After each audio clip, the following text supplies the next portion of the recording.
Hello friends, praise the Lord. 1 கொரிந்தியர் 14:39 போட்டிருக்கு, அந்நிய பாஷை பேசுவதை தடை பண்ணாதிருங்கள் அப்படின்னு. நான் யோசித்தேன், அந்நிய பாஷை பேசுவதை யார் தடை பண்ண போறா அப்படின்னா, அந்நிய பாஷை பேசுவதை நமக்கு நாமே தடை பண்ணாதான் உண்டு.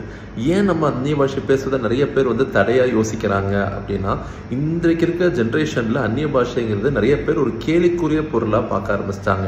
ஏன்னா சில காரியங்கள் நிறைய கிறிஸ்துவ போதகர்களே தாங்க பிரசங்கத்துல அந்நிய பாஷையை என்ன பண்றாங்கன்னா, கொஞ்சம் அவங்க இமிட்டேட் பண்ணி காட்டுறாங்க. இப்படிலாம் பேசினா பெரிய விஷயம் இல்லை, இப்படி பேசிட்டு நீங்க அநியாய பாஷா இருக்கவர் வெளியே பேச கரெக்ட். அந்நிய பாஷை பேசிட்டு அநியாய பாஷை பேசுறது தப்பு. நிறைய பேர் என்னன்னா, அந்த அந்நிய பாஷை பேசுவது ஒரு வேடிக்கைக்குரிய பொருளா நிறைய பேர் மாற்ற ஆரம்பிச்சிட்டாங்க.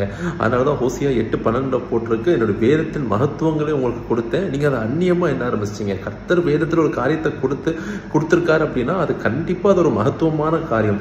அதை நம்ம என்ன பண்றோம், நிறைய பேர் ட்ரால் பண்றாங்க, நிறைய பேர் வேடிக்கையா என்றாங்கன்னு சொல்லி நம்ம அதை பெற்றுக்கொள்வதற்கே நிறைய பேர் தயாரா இல்லை. ஆனா 1 கொரிந்தியர் 14:2 சொல்லி இருக்கு, கர்த்தரோடு ரகசியம் பேசுவதற்கு அந்நிய பாஷை நமக்கு என்ன பண்ணுது, பயன்படுது. ஸோ கண்டிப்பா யார் என்ன நினைச்சாலும் பிரச்சனை இல்லை. நீங்க அது ஒரு தடவை பெற்றுக்கொண்டீங்க அப்படின்னா கண்டிப்பா அதை என்ன பண்ணுவீங்க, அதோட அவங்க அவ்வளோ உங்களுக்குள்ள ஒரு மகிழ்ச்சி இருக்கும். இன்னொரு காரியம், அந்நிய பாஷை பவுல் சொன்னது போல அந்நிய பாஷை 4 பேர் மத்தியில பேசினாதான் என்னன்னா பிரச்சனை. ஆனா கர்த்தரோடு தனி அறையில நீங்க உருவாடுவதற்கு ரொம்ப ரொம்ப அது பிரயோஜனப்படும். God bless you.